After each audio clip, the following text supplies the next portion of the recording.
Ma sœur, écoute-moi bien avant de continuer à faire défiler ta vie comme si tu avais l'éternité devant toi. Il y a un jour qui arrive, un jour où tu seras seul, absolument seul, devant Allah.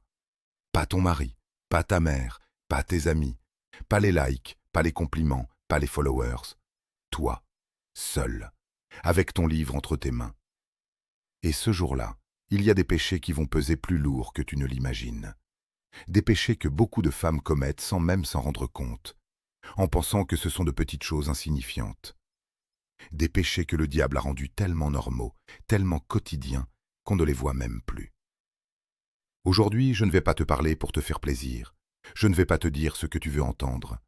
Je vais te parler avec honnêteté, avec le Coran et la Sunna authentique, parce que je t'aime pour la cause d'Allah, et que l'amour véritable, ce n'est pas le flatter, c'est de dire la vérité, même quand elle dérange. Le prophète, que la paix et le salut d'Allah soient sur lui, n'a jamais méprisé les femmes. Bien au contraire, il a dit que les meilleures d'entre nous sont celles qui sont les meilleures envers leurs épouses. Mais il nous a aussi avertis, avec une tendresse mêlée de fermeté, de certains pièges dans lesquels beaucoup de femmes tombent, souvent sans le vouloir. Je vais te partager 5 de ces péchés, 5 choses qu'Allah n'aime pas, et je te promets que le 4e va te bouleverser, parce que c'est celui que presque personne n'ose aborder aujourd'hui, alors qu'il concerne peut-être la moitié des femmes qui m'écoutent en ce moment même. Reste jusqu'à la fin, parce qu'après chaque péché, je vais aussi te donner la porte de sortie, le remède, l'espoir. Car Allah, le très miséricordieux, n'a jamais fermé une porte sans en ouvrir une autre, plus grande encore. Es-tu prête? Alors commençons. Mais avant de commencer, laisse-moi te dire une chose que j'ai apprise après des années à recevoir des messages de sœurs de toute la francophonie. Beaucoup d'entre vous m'écrivez en pleurant derrière l'écran. Vous me dites « Cher, je sais que je fais des erreurs, mais je ne sais pas comment m'en sortir. » Et je veux que tu saches, avant même qu'on entre dans le vif du sujet, que ce n'est pas un manque d'amour d'Allah envers toi qui te fait tomber dans ces péchés. C'est souvent un manque de connaissance, un manque d'accompagnement, un manque de rappel. Et c'est exactement ce vide que je veux combler aujourd'hui avec toi. Souviens-toi aussi de cette parole du prophète, que la paix et le salut d'Allah soient sur lui, rapportée par At-Tirmizi. Tous les fils d'Adam commettent des péchés, et les meilleurs d'entre les pécheurs sont ceux qui se repentent. Ce hadith devrait rester gravé dans ton cœur pendant toute cette vidéo. Je ne vais pas te parler aujourd'hui pour te classer parmi les femmes perdues ou les femmes sauvées. Personne n'est parfait, ni toi, ni moi, ni qui que ce soit sur cette terre à part les prophètes. Ce qui compte, ce n'est pas l'absence totale de péché, c'est la direction de ton cœur. Est-ce qu'il se dirige vers Allah ou est-ce qu'il s'en éloigne? Le tabac rouge. Quand la beauté devient une arme contre soi-même. Le premier péché dont je veux te parler, c'est le tabac rouge. Ce mot arabe qui signifie l'exhibition, l'étalage de la beauté et des atours devant les hommes étrangers. Allah dit dans Surat Al-Ahzab, verset 33, « Et restez dans vos foyers, et ne vous exhibez pas à la manière des femmes de l'époque de l'ignorance d'autrefois. » Écoute bien ce mot, Jahiliya, l'époque de l'ignorance. Allah compare directement ce comportement à celui des femmes avant l'islam, celles qui n'avaient aucune guidance, aucune boussole morale. Et aujourd'hui, ma sœur, sommes-nous revenus à une nouvelle Jahiliya? Une Jahiliya moderne, digitale, filtrée, mais tout aussi vide de sens? Le prophète, que la paix et le salut d'Allah soient sur lui, a décrit un groupe de femmes qui n'entreront pas au paradis et n'en sentiront même pas le parfum. Il a dit, selon un hadith rapporté par Muslim, « Des femmes habillées mais nues, provocantes, la tête comme des bosses de chameaux penchés. Elles n'entreront pas au paradis et n'en sentiront pas l'odeur. » Habillées mais nues. Comprends-tu la profondeur de cette description?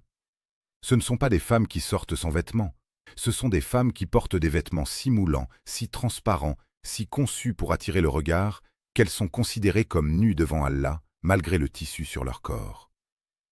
Et je vais te dire quelque chose de difficile à entendre. Ce piège n'est plus seulement dans la rue aujourd'hui, il est dans ta poche, il est dans ton téléphone. Combien de sœurs portent le hijab en sortant de chez elles, mais publient des photos filtrées, posées, mises en scène pour recevoir des compliments d'hommes qu'elles ne connaissent même pas?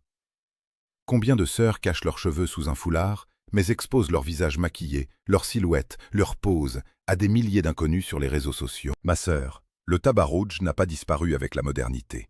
Il a juste changé de costume. Il s'est digitalisé. Et c'est peut-être encore plus dangereux, parce qu'il touche des millions d'hommes en un seul clic, alors qu'avant, il fallait au moins croiser quelqu'un dans la rue. Laisse-moi te raconter une histoire, celle d'Khalad, une femme de Médine à l'époque du prophète, que la paix et le salut d'Allah soient sur lui. Elle vint voir le messager d'Allah alors que son visage était entièrement voilé, à un moment de grande tristesse, car son fils venait de tomber en martyr. Les compagnons s'étonnèrent. Comment pouvait-elle rester si pudique, si couverte, dans un moment pareil, alors qu'elle aurait pu se laisser aller au désordre de la douleur? Elle répondit avec une fermeté magnifique. « J'ai perdu mon fils, mais je n'ai pas perdu ma pudeur. » Ma sœur, retiens cette phrase, elle résume tout. La pudeur n'est pas une option qu'on active seulement quand ça nous arrange. C'est une identité, un pilier de la personnalité de la femme musulmane qui reste stable même dans la tempête. Et regarde aujourd'hui ce qui se passe dans le sens inverse. Combien de sœurs, dans les moments de joie, un mariage, une fête, une sortie entre amis, abandonnent totalement cette pudeur, comme si elle n'était bonne que pour la mosquée ou pour devant les parents. La pudeur, ma sœur, doit habiter chaque moment de ta vie, pas seulement les moments où on te regarde. Je veux aussi te parler d'un point que beaucoup ignorent. Le tabarrouj ne concerne pas uniquement le corps.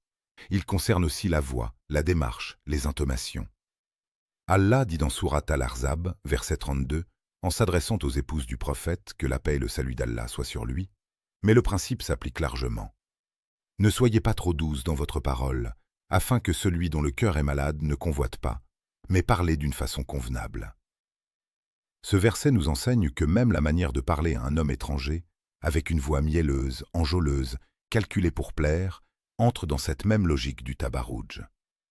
Combien de conversations sur les réseaux sociaux, dans les commentaires, dans les messages privés avec des hommes qu'on ne connaît même pas, franchissent cette limite sans qu'on y prête attention. Je veux que tu comprennes une chose fondamentale. Ce n'est pas ta beauté le problème. Allah t'a créée belle et il aime la beauté. Le problème, c'est l'endroit où tu places cette beauté. Une perle précieuse ne se jette pas sur le trottoir pour que tout le monde la piétine. Elle se garde dans un écrin, elle se réserve pour celui qui en est digne. Ton mari, ta famille, les femmes autour de toi. Réfléchis un instant. Pourquoi cherches-tu cette validation extérieure? Pourquoi ce besoin de plaire à des inconnus? Est-ce que ton cœur est en paix avec Allah? Ou est-ce que tu combles un vide, une insécurité, un manque d'amour, en cherchant l'approbation de gens qui, au fond, ne t'aiment pas vraiment? Ils aiment une image, une mise en scène, pas toi. Et voici la porte de sortie, ma sœur, écoute-moi bien. Ce n'est jamais trop tard. Aïcha, qu'Allah soit satisfait d'elle, disait que lorsqu'un verset de warning descendait sur les femmes de Médine, elles déchiraient leurs vêtements et se couvraient immédiatement, sans discuter, sans négocier avec Allah. Cette génération avait un cœur qui répondait vite à la vérité. Toi aussi, tu peux avoir ce cœur-là, aujourd'hui même. Supprime ce qui doit être supprimé, range ce qui doit être rangé. Redirige ta beauté vers ceux qui la méritent, ton mari si tu es marié, et vers Allah, qui voit ton cœur avant de voir ton apparence. L'ingratitude envers le mari, le péché silencieux qui détruit les foyers. Je vais maintenant te parler d'un péché qui semble petit, presque insignifiant, mais que le prophète, que la paix et le salut d'Allah soient sur lui, a désigné comme extrêmement grave. Il s'agit du kufran al-ashir, l'ingratitude envers le compagnon de vie, c'est-à-dire le mari. Écoute ce hadith authentique rapporté par l'imam Bukhari. Le prophète, que la paix et le salut d'Allah soient sur lui, a dit « On m'a montré l'enfer, et j'ai vu que la majorité de ses habitants étaient des femmes. » Les compagnons ont demandé « Pourquoi au messager d'Allah ?» Il a répondu « À cause de leur ingratitude. » On lui a demandé « Sont-elles ingrates envers Allah ?» Il a répondu « Elles sont ingrates envers leurs compagnons de vie et envers les bienfaits qu'ils leur apportent. Si tu es bon envers l'une d'elles toute ta vie, puis qu'un jour elle voit quelque chose qu'elle n'aime pas chez toi, elle dira « Je n'ai jamais vu de bien venant de toi. » Prends un moment pour digérer ce hadith. Ce n'est pas moi qui parle, c'est le messager d'Allah, que la paix et le salut d'Allah soient sur lui, lui-même, avec une clarté qui devrait nous faire trembler. Mais attention, ma sœur, ne tombe pas dans le piège de penser que ce hadith condamne les femmes en tant que genre. Ce serait une compréhension fausse et injuste. Ce hadith décrit un comportement, une tendance du cœur humain, pas une malédiction sur la moitié de l'humanité. D'ailleurs, dans un autre hadith authentique, le prophète, que la paix et le salut d'Allah soient sur lui, a dit exactement l'inverse aux hommes. Le croyant ne doit pas détester sa femme. S'il n'aime pas un trait de son caractère, il en appréciera un autre. L'islam demande aux deux côtés la même patience, la même gratitude, le même effort. Mais aujourd'hui, je te parle à toi, ma sœur, parce que ce hadith nous concerne directement, et l'honnêteté m'oblige à ne pas l'éviter par peur de déranger. Combien de femmes oublient 10 années de bonté d'un mari à cause d'une seule dispute? Combien de femmes disent « Tu n'as jamais rien fait pour moi » à un homme qui travaille chaque jour, qui subvient à leurs besoins, qui les protège, simplement parce que la colère du moment efface toute la mémoire de la gratitude. C'est cela le kufran al-ashir. C'est cette amnésie sélective où le cœur ne retient que le négatif et efface tout le positif. Et Allah déteste cette attitude parce qu'elle est l'opposé de la foi. La foi, c'est la reconnaissance. C'est voir les bienfaits et les nommer. C'est dire « Alhamdulillah » même dans la difficulté, parce qu'on se souvient de tout ce qui a été donné avant. Il y a un autre hadith, rapporté également par l'imam Bukhari, qui va encore plus loin dans la description de ce comportement. Le prophète, que la paix et le salut d'Allah soient sur lui, a dit « Je me suis tenu à la porte du paradis, et j'ai vu que la majorité de ceux qui y entraient étaient des pauvres. Et je me suis tenu à la porte de l'enfer, et j'ai vu que la majorité de ceux qui y entraient étaient des femmes. » Et il a ensuite mentionné qu'elles étaient retenues par leur langue acérée envers leur époux, et par leur ingratitude, malgré leur intelligence et leur perspicacité par ailleurs reconnues.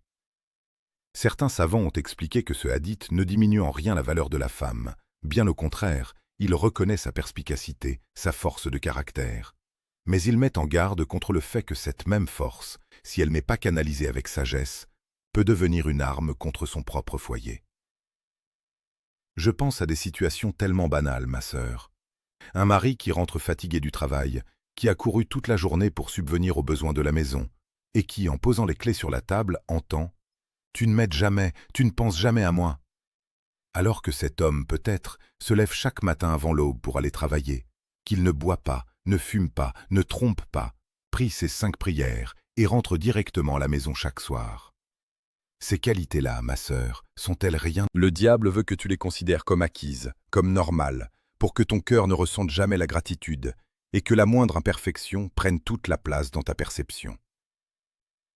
Bien sûr, je ne parle pas ici des situations où un mari est réellement injuste, violent ou négligent.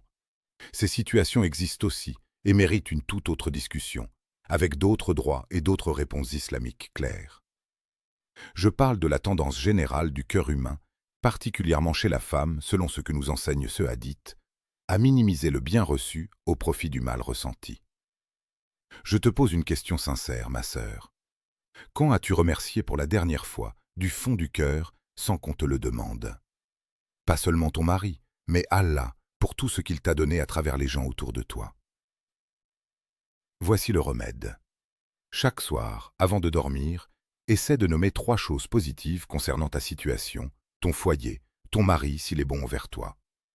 Pas pour lui faire plaisir, pour reprogrammer ton propre cœur, pour qu'il retrouve l'habitude de la gratitude plutôt que celle du ressentiment.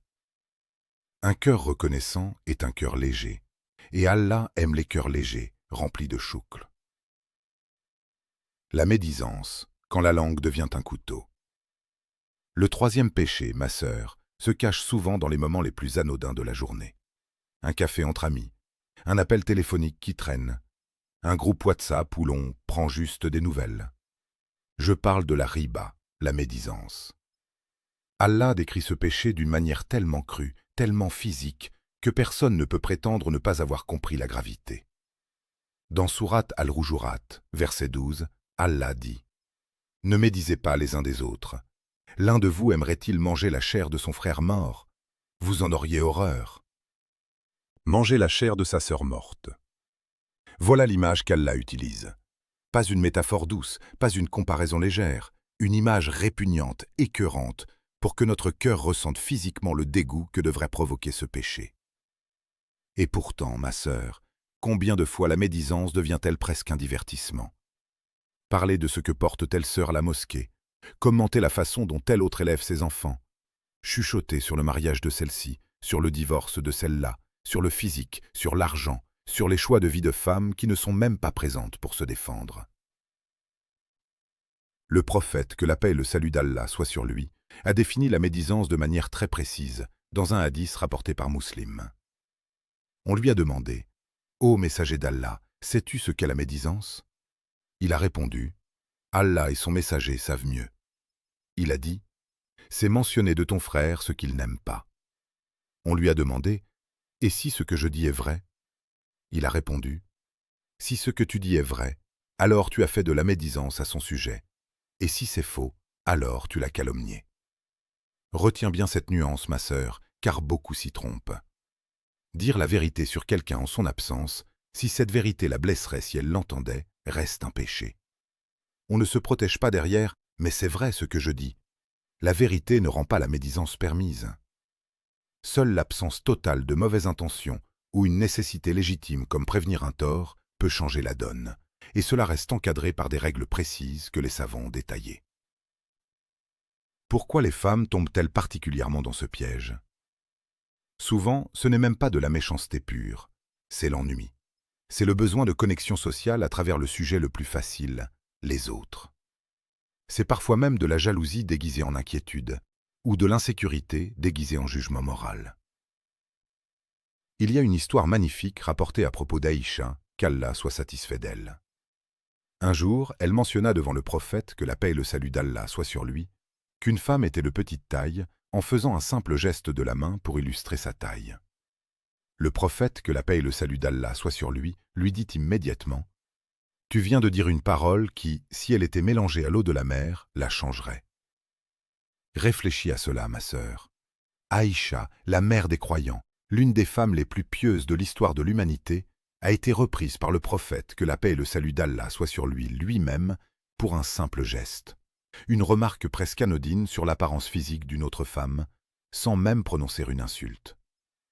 Si elle a été reprise pour cela, où en sommes-nous, nous qui parlons des heures sur le physique, le comportement, la vie privée de sœurs entières, parfois avec des détails bien plus graves qu'un simple geste de la main? Cette histoire nous enseigne une chose essentielle. La médisance n'a pas besoin d'être méchante ou haineuse pour être un péché. Une simple remarque, dite avec le sourire, sans mauvaise intention apparente, reste de la médisance si elle mentionne chez l'absente ce qu'elle n'aimerait pas entendre.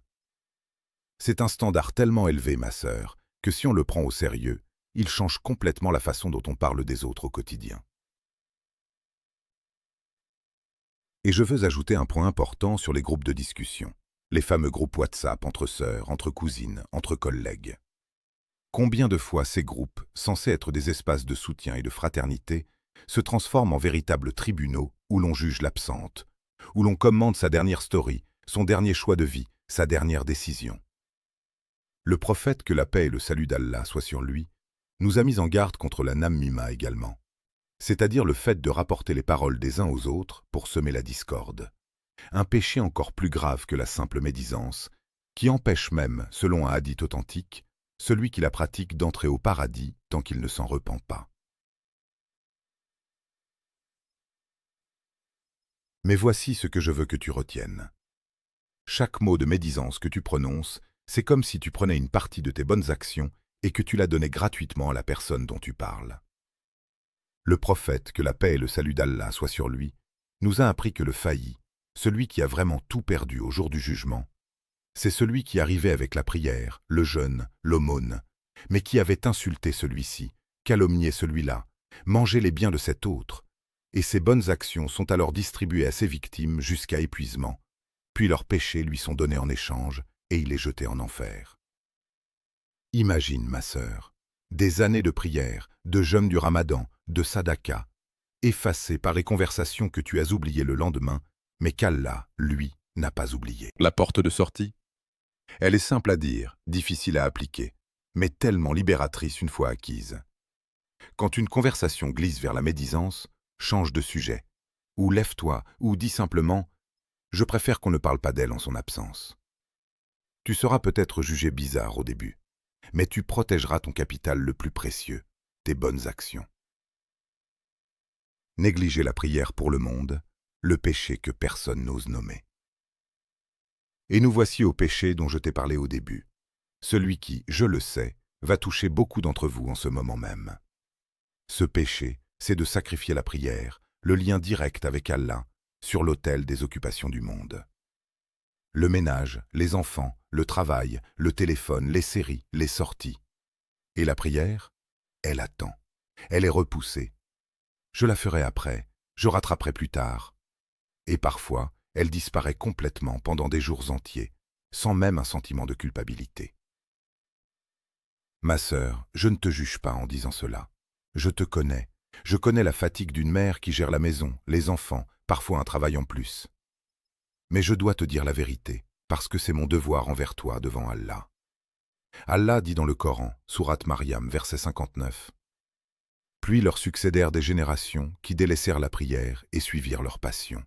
Ils rencontreront la perdition. Le mot utilisé, rey, désigne une perte, un égarement profond, pas une simple erreur mineure. Et voici ce qui devrait vraiment nous faire réfléchir. Ce verset ne parle même pas de gens qui ont abandonné la prière complètement. Il parle de gens qui l'ont délaissée, c'est-à-dire négligée, retardée, faite sans concentration, sans respect de son heure. C'est exactement ce piège dans lequel tombent tant d'entre nous aujourd'hui. On ne quitte pas l'islam, on garde le nom de musulmane, mais on laisse la prière glisser au second plan, derrière tout le reste. Le prophète, que la paix et le salut d'Allah soient sur lui, a dit, selon un hadith rapporté par Muslim, « Le lien entre l'homme et la mécréance, c'est l'abandon de la prière. » Ces mots devraient résonner en toi comme une alarme. La prière n'est pas un rituel parmi d'autres, c'est la colonne vertébrale de la foi. Sans elle, tout le reste s'effondre, même si l'apparence extérieure semble intacte. Et je veux te parler particulièrement de vous, mère, épouse, femme qui travaille.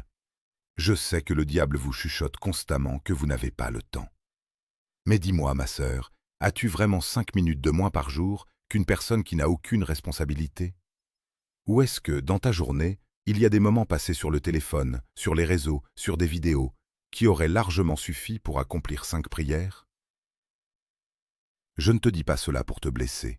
Je te le dis parce que je sais que ton cœur, au fond, a soif de cette connexion avec Allah. Tu ressens ce vide, cette anxiété, cette lourdeur dans la poitrine certains jours, et tu ne sais même pas d'où elle vient. Et si je te disais que ce vide, c'est justement l'absence de cette conversation quotidienne avec ton Créateur. La prière n'est pas une contrainte, c'est un refuge. 5 fois par jour, Allah t'ouvre une porte pour déposer ton fardeau, pour pleurer si tu en as besoin, pour demander de l'aide, pour respirer. Combien de femmes, à travers l'histoire de l'islam, ont trouvé dans la prière leur seule source de paix au milieu du chaos de leur vie? Pense à Hajar, la mère d'Ismaël, qu'Allah soit satisfait d'elle. Abandonnée dans le désert avec son nourrisson, sans eau, sans nourriture, sans personne pour l'aider, elle aurait eu toutes les raisons du monde de sombrer dans le désespoir. Mais son lien avec Allah était tellement fort qu'elle courut 7 fois entre les collines de Safa et Marwa, non pas dans la panique aveugle, mais avec la certitude qu'Allah ne l'abandonnerait pas. Et Allah fit jaillir Zamzam sous les pieds de son fils. Cette histoire, ma sœur, que des millions de pèlerins revivent chaque année pendant le Hadj, nous enseigne que le lien avec Allah, entretenu même dans les pires moments, ouvre des portes qu'aucun effort humain seul ne pourrait ouvrir. Et je pense aussi à toutes ces femmes ordinaires, nos propres mères et grand-mères parfois, qui, malgré une vie de dur labeur, n'ont jamais abandonné leur tapis de prière. Je me souviens de sœurs qui m'ont écrit pour me dire que la seule chose qui les avait empêchées de sombrer dans la dépression, après un divorce difficile, après la perte d'un enfant, après une trahison, c'était ce moment de soujoud, ce moment où le front touche le sol et où toute la douleur peut enfin sortir, dans le secret entre elles et leur Seigneur. Ma sœur, je sais aussi qu'il y a une autre facette de ce problème, plus subtile encore. La prière accomplie, mais vidée de son sens. Combien de femmes font leurs 5 prières machinalement, en pensant à la liste de courses, au prochain épisode de série, à la dispute avec une amie, sans que le cœur soit réellement présent?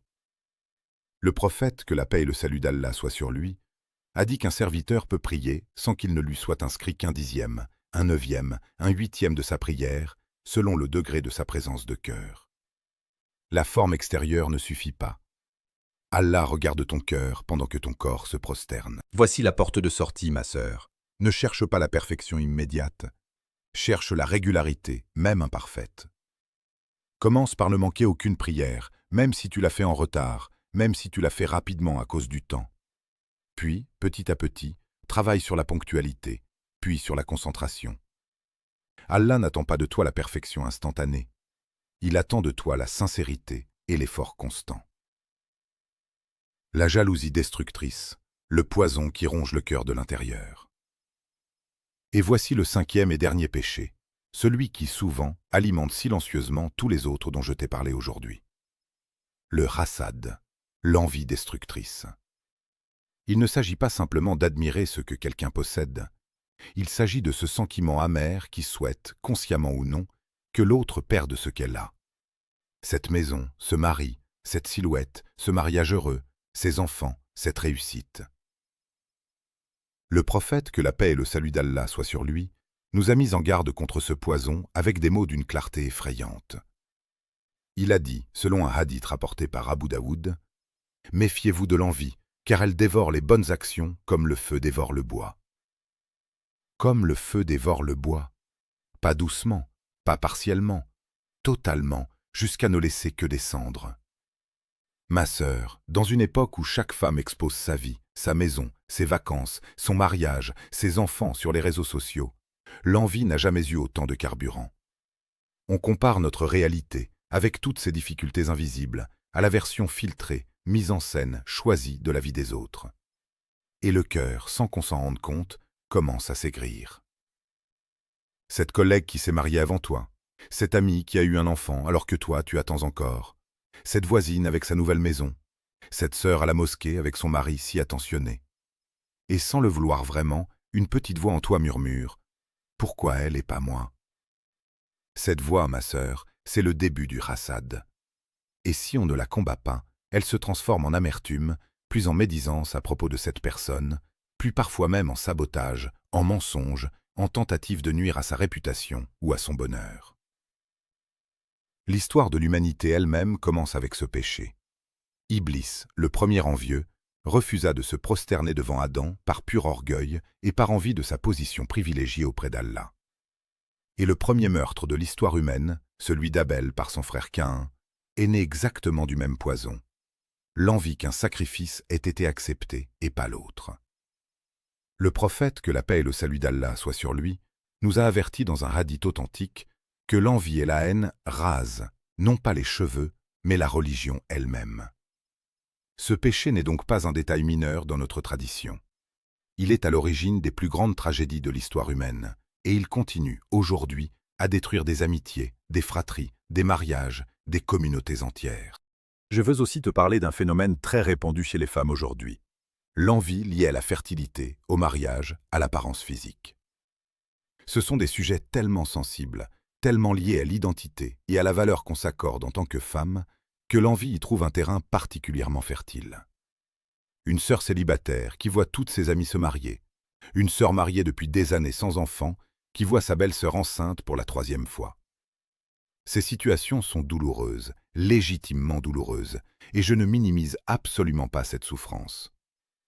Mais la différence entre la tristesse légitime et le hasad destructeur, c'est que la tristesse pleure sa propre situation sans souhaiter du mal à l'autre, alors que le hasad, lui, voudrait effacer le bonheur de l'autre pour apaiser sa propre douleur. Et cette deuxième réaction, ma sœur, ne soulage jamais rien. Elle ajoute simplement un péché à une souffrance déjà lourde à porter. Le Coran nous enseigne à demander protection contre ce mal précisément. Dans Sourate Al-Falaq, Allah nous ordonne de dire « Je cherche protection auprès du Seigneur de l'aube, contre le mal de l'envieux quand il envie. » Ce n'est pas un hasard si cette sourate protectrice mentionne spécifiquement l'envie. C'est parce qu'Allah sait à quel point ce mal est destructeur, autant pour celui qui le subit que pour celui qui le porte en lui. Et voici la vérité la plus importante que je veux que tu comprennes aujourd'hui.